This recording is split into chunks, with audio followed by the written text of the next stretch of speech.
Hello বন্ধুরা, শুভ সন্ধ্যা। আমি পাউরুটির এখন পকোড়া বানাতে যাচ্ছি। তার উপকরণগুলো আপনাদের সামনে একটু আমি শেয়ার করছি।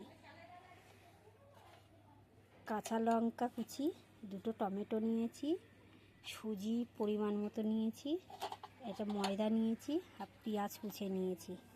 দেখুন, এই পাউরুটি নিয়েছি। পাউরুটিটাকে আমি হাত দিয়ে এর মধ্যে হালকা একটু জল দিয়ে দেবেন, মাখার সুবিধা হবে।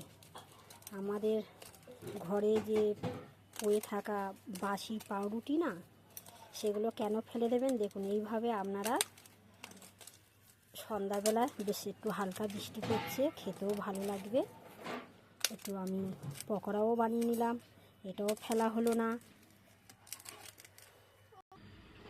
দেখুন, আর পাউরুটিটা কত সুন্দর মেখে নিয়েছি। এবার এর মধ্যে দেবো কুচি রাখা কাঁচা লঙ্কা,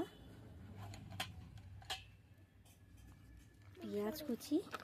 পেঁয়াজটা একটু পরিমাণটা একটু বেশি দেবেন, যাতে যাদের বাড়িতে অনেক লোক আছে দুটো চারটে করে হয়ে যেতে পারবে।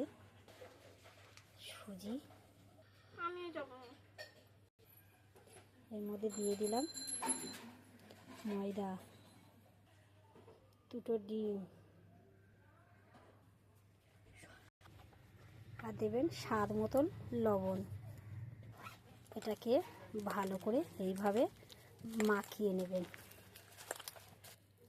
দেখুন বন্ধুরা, আমি কত সুন্দর মাখিয়ে নিয়েছি। চলুন এবার কড়ার মধ্যে এগুলো ভাজা যাক। তেল গরম হয়ে গেছে,